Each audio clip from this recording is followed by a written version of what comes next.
This morning, I got up, opened up my YouTube channel, and I saw that there was an atheist who has a channel also on YouTube. What a coincidence. I'm an atheist who has a channel also on YouTube. Who is now taking my videos one at a time and basically trying to deconstruct every video. Now, I'm not a big-time detective who's been on TV, but it seems like he could be talking about me.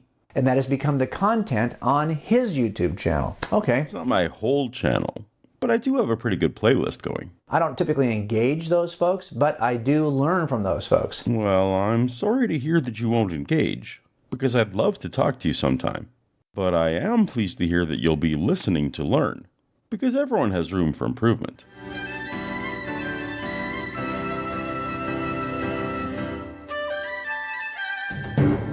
Welcome to Apologia, where a former Christian takes a look at the claims of Christians. If you're new to the channel, take a second to tap on the subscribe button so that you'll be notified when new science, theology, and news videos come out.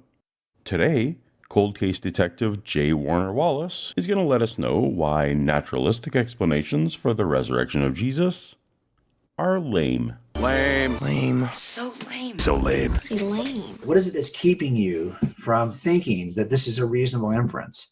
Because look, I've looked at, what we do in any crime scene is called abductive reasoning, right? We go to death scenes, we're not sure what we have here. Is it a suicide, a homicide? Is it a natural death? Is it an accidental? You got to figure those things out. That's good to hear. When it is discovered that someone has died, there are a number of potential explanations. Suicide, natural causes, accident, or murder. You have to figure these things out by seeking more information to help you narrow down the options. But until you have sufficient information, all the options should still be considered. At least I hope so. And if it's not a homicide, if it's a suicide, an accidental, or a natural, we get to go home. So we would prefer it to be one of those two things. Okay? Right. We would actually love it to be not a homicide. I guess that makes sense. But you seem to be setting up some kind of potential confirmation bias scenario, where your personal preference might influence your conclusion. I don't think that's what you want to do in your analogy, and I sure hope it's not what you do at your job. I think we have to at least agree on a couple of things. Number one, it's ludicrous to think that Jesus never lived. We've got more than enough historical evidence to demonstrate that Jesus lived. I don't know about ludicrous, but despite the inevitable fresh round of disapproving comments from my mythicist friends, I'm going to grant you this for the sake of discussion, Jim. Jesus existed. He lived. Fact one. Now the question is, well, is the tomb empty? I think the tomb is empty. I don't think the tomb is empty. I've made a number of videos about just that, so we don't need to get into it here, but no. And you'd be very hard-pressed to find a secular historian who thinks there was an empty tomb. Now, what I see Bart Ehrman doing is he always believed the tomb was empty. But then he wrote a book called How Jesus Became God, in which he shifted his thinking on this.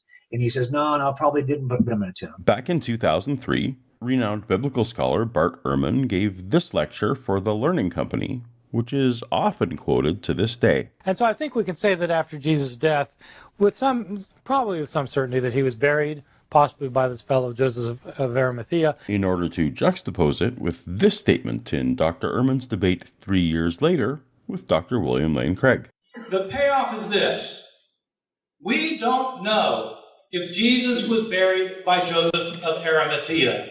What we have are gospel stories written decades later by people who had heard stories in circulation, and it's not hard at all to imagine somebody coming up with a story. We don't know if his tomb was empty 3 days later. We don't know if he was physically seen by his followers afterwards. Bill's going to come up here and tell me now that I've contradicted myself, but I want to point out that earlier he praised me for changing my mind. All the while ignoring the bulk of the earlier 2003 position, which affirms his longtime skepticism of the accounts we have. There's nothing completely implausible about that, except to say that Romans, as a rule, did not allow crucified people to be given proper burial. It may be that in this case an exception was made, although some scholars have suggested in recent times that this story about Joseph of Arimathea burying Jesus is not historically factual, that it was a later tradition that Christians came up with to explain how it is that Jesus in 3 days left an empty tomb. In order to have the account of Jesus leaving behind an empty tomb, you obviously have to have him put into a tomb, and so you have to have some story that explains how it is he got put into a tomb, when everybody knows the crucified people normally were not put into a tomb. Some scholars have argued that it's more plausible that in fact Jesus was placed in a common burial plot, which sometimes happened, or was, as many other crucified people, simply left to be eaten by scavenging animals, which also happened commonly for crucified persons in the Roman Empire. In 2012, Dr. Ehrman was asked on his blog, "Did you really change your mind? And what led you to change your mind?" To which he replied, "About 7 or 8 years ago, I started having doubts about the historicity of Jesus' burial, and as a result, of the empty tomb." So 7 or 8 years before 2012 would be around 2004, precisely between his initial lecture and the Dr. Craig debate. So yes, as Dr. Ehrman's career shifted from pure textual criticism to historical pursuits, his confidence in an empty tomb diminished to the point he no longer believed it. Now, Dr. Ehrman was also at one time a devoted conservative Christian, and changed his mind about that. The good Detective Wallace here can't stop talking about how he was once a non-believer and then changed his mind to become a believer. That someone would change their mind when they learn new information is a virtue, not a vice. I'm not sure why apologists present this case as suspect. What's more important are Dr. Ehrman's reasons for changing his mind. What then really happened to the body of Jesus? We don't really know. My guess is that, like others, the two killed with Jesus that day, for example, and others crucified during the same Passover season, Jesus was thrown into a common tomb where he experienced corruption like everyone else, so that within days he was no longer even recognizable. It's a guess, but it's more historically plausible than the idea that the Romans would allow a decent burial. Because now his theory is, well, if one person has this kind of hallucination because they're so convinced, and they're in a position of authority or influence, they could influence a whole group that they saw the risen Christ, even to the point where the other group thinks they're seeing the risen Christ.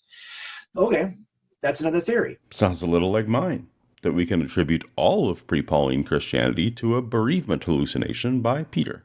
Good. Line up all your theories on how it is you're going to explain what we have evidentially, which is that people were willing to die for their claims, claimed he rose from the dead, wrote scripture very early. There was apparently no body that was ever recovered, whether it's in the tomb or not.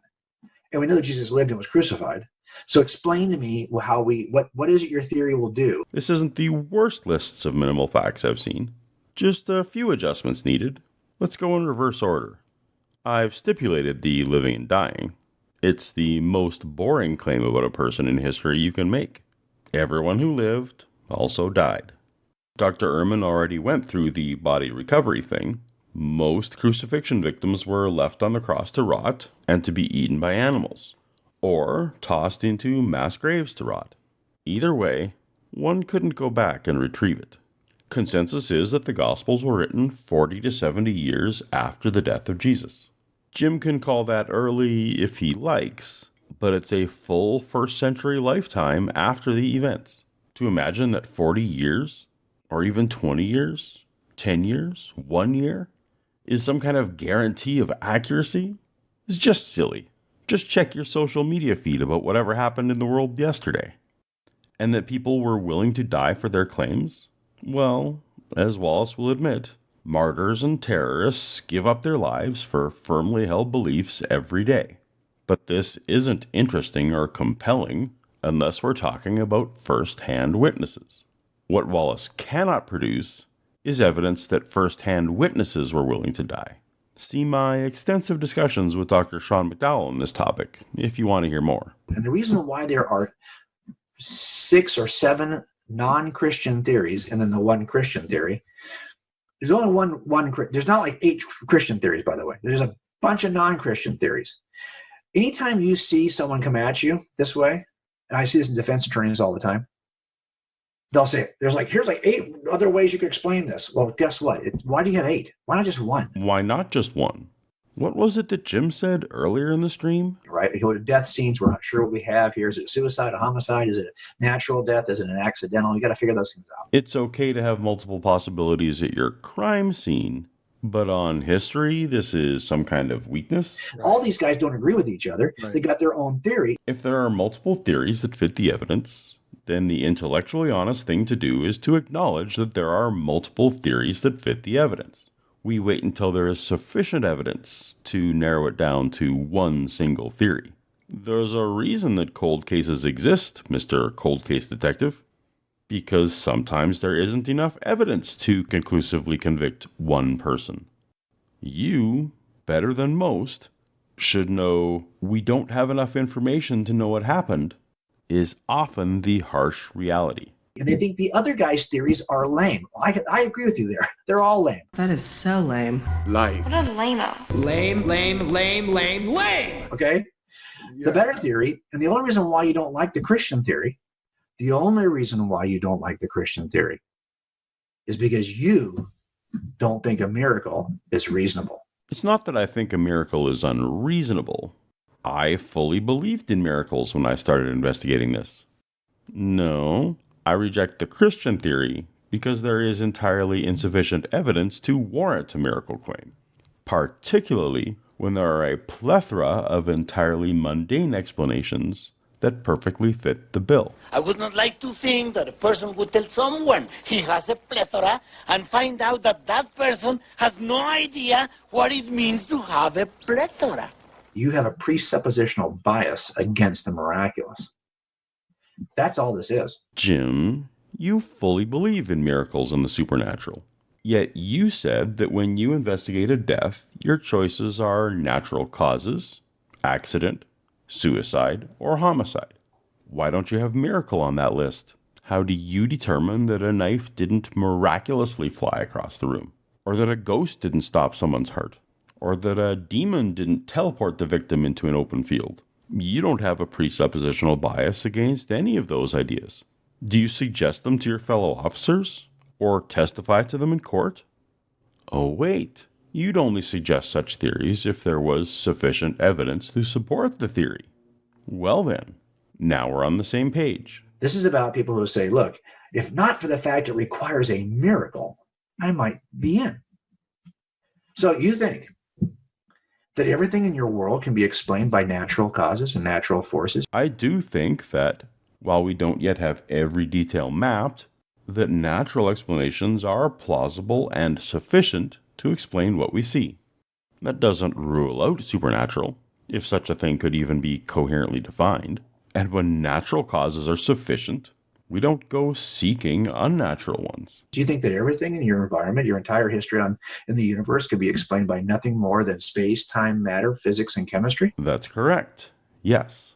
How do you explain the beginning of the universe, which you cannot explain using space, time, matter, physics, or chemistry because none of those things are available to you? Well, while the details are debated and probably unknowable, as the concept of before time may well be incoherent, Big Bang cosmology tends to posit something like a singularity. Even pop culture television sitcom theme songs understand this. Our whole universe was in a hot, dense state. If there was a singularity containing the energy of the universe before the universe, then there was also matter, an alternate form of energy. There was also physics and chemistry, since those are merely descriptors of how matter and energy behave. You may ask where the singularity came from. This is the same as asking where God came from. Ultimately, all infinite regressions must terminate in a brute fact. Your brute fact is a God. My brute fact is energy. Since we all agree that energy exists, mine seems the more evidenced hypothesis. But now I'm just asking you, if that thing that caused the Big Bang is personal, not just another impersonal force. It's energy. Surrounds us and binds us. I've yet to hear any compelling reason to insist that the cause for the rapid expansion of existing energy would need to be personal. By the way, force seems to me to imply you have something to act with and rules that act on. But you don't have space, time, matter, physics, or chemistry. Yeah, we have matter, physics, and chemistry, as discussed. We may also have some alternate form of space and time outside of our particular instantiation of space and time. That's not currently knowable, so we say we don't know. So I think we're already there. I think most people, if they really think about it clearly, they already believe in something extra natural. I think that most people don't take the time to think about it clearly. And if they did, would come to realize that they can't even articulate what the extra natural would even mean. Okay. Now the question is it personal? Maybe, but you certainly haven't demonstrated any reason that it would need to be so. And how did this abruptly ending tangent even relate to the resurrection? Somehow our lack of insight into what existed before time, if such a concept is coherent, means that we all believe in miracles? And therefore someone rising from the dead is automatically a more reasonable conclusion than the simple, sufficient, mundane idea that a single person was mistaken, exaggerated, or lying? Is this the kind of logic you use to solve cold cases, detective? Somehow, I don't think so. That said, if you'd like my comprehensive hypothesis on how Christianity probably began, with no resurrection required, click on the thumbnail on the screen and I'll see you over there. I do hope you've learned a few things, Mr. Wallace. Thanks for joining us. Later.